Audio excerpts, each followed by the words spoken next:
Il faut que le Fils de l'homme souffre beaucoup, qu'il soit rejeté par les anciens, les grands prêtres et les scribes, qu'il soit tué, que le troisième jour, il ressuscite.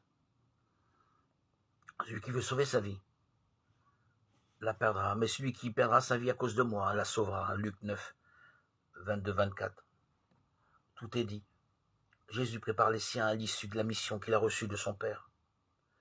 Il découvre à ses disciples l'inévitable qui l'attend et qui éprouvera sa fidélité.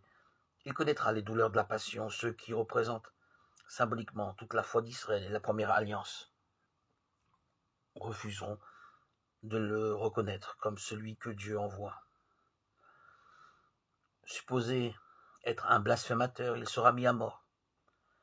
Mais le Père le relèvera d'entre les morts. Sa fidélité n'est cependant pas sans conséquence. Elle dépasse le tragique d'une destinée singulière.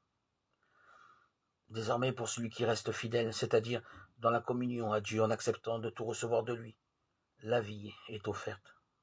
Non pas un supplément de jours tel que l'expérimentera Lazare, mais la vie qui, cette fois, ne se terminera pas parce qu'elle est la vie même de Dieu, inscrite au plus profond de nous.